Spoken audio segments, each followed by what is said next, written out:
और अब हमारी खास पेशकश, खास इंटरव्यू नितिन गडकरी पर आरोप लगाने के बाद इंडिया अगेंस्ट करप्शन के अरविंद केजरीवाल ने एनडीटीवी को अपना पहला इंटरव्यू दिया है। कल शाम उन्होंने जो गंभीर आरोप लगाए उसके बाद उन्होंने हमारे संवाददाता हमारे साथ बात करने के लिए मौजूद हैं अरविंद केजरीवाल। अरविंद, आपने नितिन गडकरी पर आरोप लगाए, लेकिन जो सफाई उनकी तरफ से आई है, जो जवाब उनकी तरफ से आए हैं, उनका ये कहना है कि पहली बात तो जमीन दी नहीं गई है, लीज पर दी गई है, 11 साल के लिए दी गई है, और जो जमीन दी भी गई है वहां पर गन्ने के सैपलिंग्स उगाए जा रहे हैं, जिसमें कि किसानों को सस्ते में वो दिया जाता है जो बाजार दाम से कम पर है। और दूसरा, जिस संस्था को दी गई है वो कोई प्राइवेट कंपनी नहीं है, वो सहकारी संगठन है। तो इसमें 2-3 मुद्दे उठते हैं। एक तो ये कि बीजेपी का ये कहना है कि वो पब्लिक इंटरेस्ट के लिए दी गई है। जब Vidarbha irrigation development corporation VIDC की मीटिंग हुई जिसके अंदर ये जमीन दी गई थी, उस VIDC की मीटिंग में सेक्रेटरी ने ये मुद्दा उठाया कि भाई ये जमीन केवल पब्लिक इंटरेस्ट के लिए इस्तेमाल की जा सकती है। उसमें फिर कहना चाहिए था उनको कि भाई हम नितिन गडकरी जी को ये पब्लिक इंटरेस्ट के लिए दे रहे हैं, यहाँ पे ये गन्ने के सैपलिंग उगाएंगे और ये गरीब किसानों को सस्ते में बेचेंगे। उसमें लिखना चाहिए था जब ये ऑब्जेक्शन उठा। उसमें तो ऐसा कुछ नहीं है, उसमें कहीं नहीं लिखा कि ये पब्लिक इंटरेस्ट के लिए दे रहे हैं, कहीं भी नहीं लिखा। वो ऑब्जेक्शन लिखी हुई है और ऑब्जेक्शन को ओवर रूल कर दिया गया है कि नहीं अभी तो दे दो, बाद में कानून को देखेंगे, ऐसा कुछ लिखा हुआ है। आप उसको ट्रांसलेशन कराइएगा। तो दूसरी चीज, 1996 में सुप्रीम कोर्ट का जजमेंट आया था। वो जजमेंट ये कहता है कि अगर आप जमीन एक्वायर करते हो और थोड़ी सी एक्सेस बच जाती है, उसका केवल और केवल ऑक्शन हो सकता है। इस तरह से आप किसी को उठा के नहीं दे सकते। तो जो जमीन का ट्रांसफर, ये जमीन जो लीज पे भी दी गई है, ये लीज पे बिल्कुल गलत दी गई है।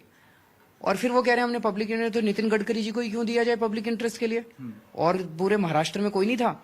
अगर ये अखबार में एडवर्टाइजमेंट निकालते कि भाई हमारा 100 एकड़ जमीन फालतू बच गई है, पब्लिक इंटरेस्ट के लिए देनी है, तो हो सकता है 1000 NGO आ जाते। इन्हीं की NGO को क्यों? लेकिन आपने कहा था कि 99 साल के लिए दिया गया, इनका कहना है 11 साल के लिए। उसमें VIDC के रेजोल्यूशन में लिखा हुआ है, मैं कॉपी हमारी वेबसाइट पे है, उसी रेजोल्यूशन में लिखा हुआ है। लेकिन जैसा बता रहे हैं कि अगर मान लीजिए मैं एक बिजनेस कर रहा हूं, तो मैं तो चिट्ठी लिखूंगा कि आप मुझे दे दीजिए। ये इससे ज्यादा, नितिन गडकरी से ज्यादा आरोप तो इसमें अजीत पवार पर लगते नजर आ रहे हैं। तो कह ही रहे हैं, दोनों मिले हुए हैं, दोनों मिले हुए हैं। भाई अजीत पवार ने नितिन गडकरी को क्यों फेवर किया?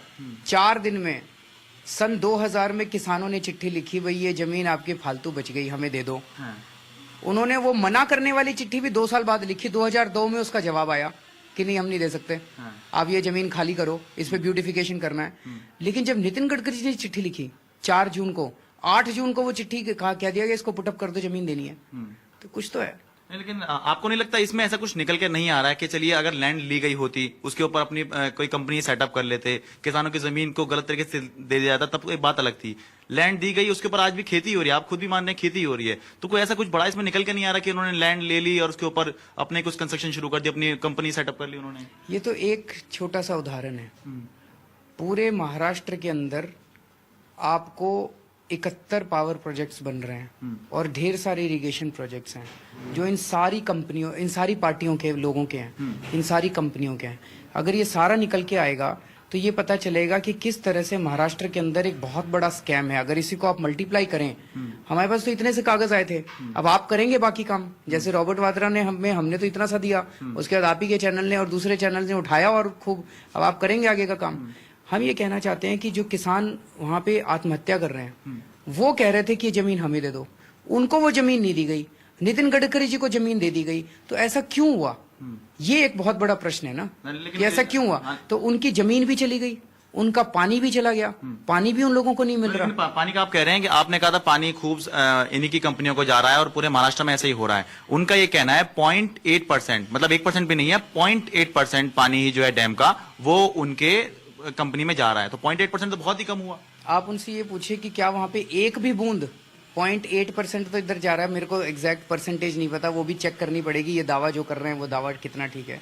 एक भी बूंद सिंचाई के लिए जा रहा है क्या? डैम बना किस लिए था? डैम बना था किसानों के लिए कि इंडस्ट्री के लिए? डैम बना था किसानों के लिए। आप ये कहना चाह रहे हैं कि वहां पर वो जो पानी है डैम का, वो सिंचाई के लिए जा ही नहीं रहा है? यही तो बात है। और यही हाल सारे इरिगेशन डैम्स का है। कई इरिगेशन डैम्स तो ऐसे हैं जो बने हुए कई साल हो गए, उसका कैनाल ही नहीं बना रहे। कैनाल नहीं बनेगा तो खेतों में कैसे जाएगा पानी? कैनाल ही नहीं है, डैम बन गया और डैम के चारों तरफ इंडस्ट्री आके बैठ जाती है और फिर ऑर्डर पे ऑर्डर, कल कोशिश की थी हमने, वो 1-2 दिन में आ जाएंगे, ऑर्डर पे ऑर्डर अजित पवार ने साइन कर दिए कि ये इसका पानी इस इंडस्ट्री को दे दो, इसका पानी इस इंडस्ट्री को दे दो, इसका पानी इस इंडस्ट्री को दे दो। तो इंडस्ट्रियों का वहां पे खूब अंबार बन जाता है। तो ये तो धोखा है ना किसानों के साथ, जमीन भी ले ली, पानी भी ले लिया और किया उनके नाम पे कि भाई किसान मर रहे हैं इसलिए यहाँ पे डैम बनाना है। लेकिन आरोप ये लग रहे हैं कि बहुत ही छोटा सा, बहुत ही चिल्लर आरोप आपने लगाया, और ये तो नितिन गडकरी कह रहे हैं कि चिल्लर आरोप है। बेनी प्रसाद वर्मा ने सलमान खुर्शीद के बारे में कहा कि बहुत ही 71 लाख रुपए का क्या मामला है। बहुत छोटे छोटे मामले आप निकाल के लेके आ रहे हैं, जबकि आपसे तो उम्मीद है कि कोई बहुत बड़ा मामले निकाल के लेके आएंगे। नहीं, हमने तो ये शुरू कर दिया, अब उम्मीद आपसे है। एनडीटीवी तो बहुत बड़ा चैनल है, उसके पास तो रिपोर्टर भी बहुत सारे हैं, तो वो तो एक टीम भेज सकता है। अब आपसे निवेदन है कि आप इसको आगे बढ़ाइए। इनके लिए ये चिल्लर हो सकता है, लेकिन जिस किसान की जमीन गई है उसके लिए वो जिंदगी और मौत का सवाल है। तो जिस विकलांग की बैसाखी चोरी हो गई उसके लिए वो जिंदगी और मौत का सवाल है। आने वाले दिनों में कुछ और खुलासे आप अभी करने वाले हैं गडकरी के ऊपर? अब देखिए इन 3 मुद्दों पे, 3 मामलों में, सलमान खुर्शीद, रॉबर्ट वाड्रा और नितिन गडकरी, हमने प्रोसेस चालू कर दिया है। आपने देखा कि रॉबर्ट वाड्रा जी का पहले कोई नाम लेने से घबराता था। जब से हमने शुरू किया उसके बाद से रोज मैं देखता हूँ किसी न किसी टीवी चैनल पे या अखबारों आधे घंटे के स्पेशल पैकेज आ रहे हैं। नई नई इन्फॉर्मेशन निकल के आ रही है, खूब नई नई इन्फॉर्मेशन निकल रही है।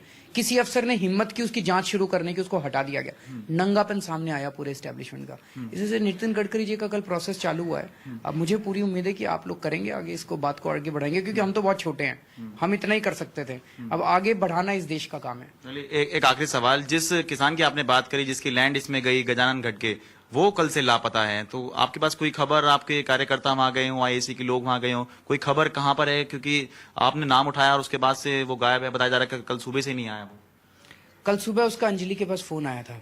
अच्छा। यहाँ पे जब अंजलि दिल्ली में भी थी और वो बहुत रो रहा था और वो कह रहा था कि मेरे पे बहुत ज्यादा दबाव डाला जा रहा है। तो उसके बाद मुझे नहीं पता।